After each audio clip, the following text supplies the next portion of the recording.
break on a budget.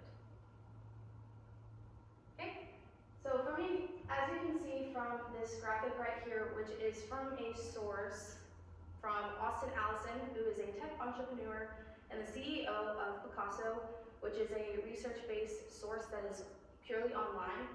He went ahead and broke down how much it would cost for 4 days of family travel for a family of 4. And as you can see, these numbers are only for the basic necessities of travel, which is the plane tickets, the parking, the rental car, and the gas, and that's at $2,000.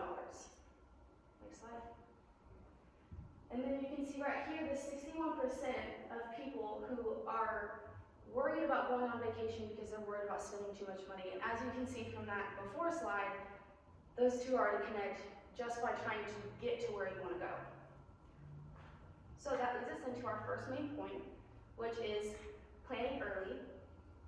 To plan early, first you have to, go to the next slide.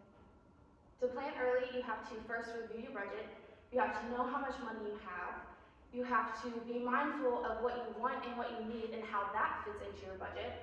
And then with that, it's always very wise to let someone help you plan said vacation.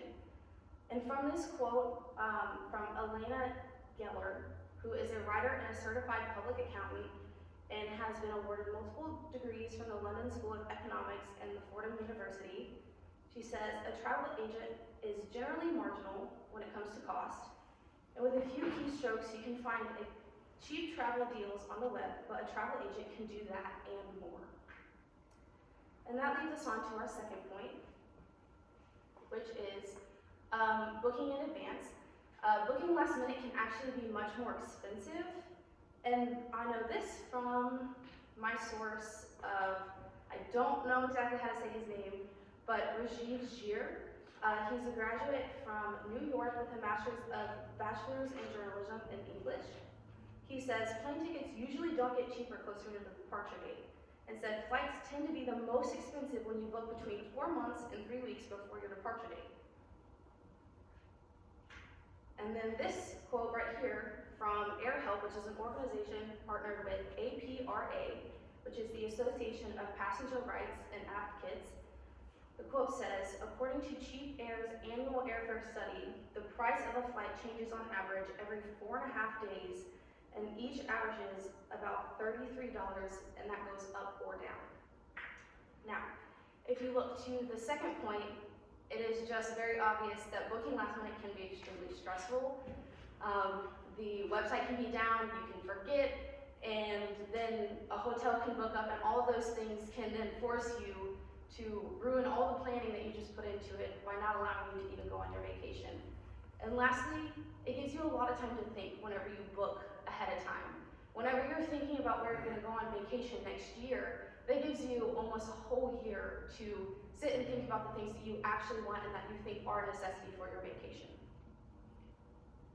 And the last main point is plan for incidentals. So this comes to whenever you're looking at your resort and your hotel. Some of them are all-inclusive, they include breakfast, entertainment, and you just stay at the resort the whole time. Others don't, and so you have to remember that and then fit whatever hotel or resort you go to into your budget.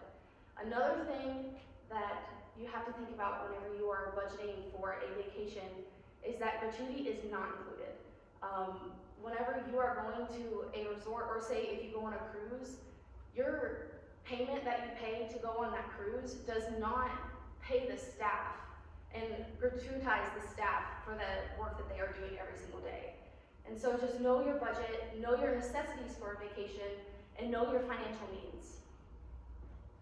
And so in closing, let's remember to plan early, book in advance, and plan for those incidentals, and know that spring break can be done on a budget.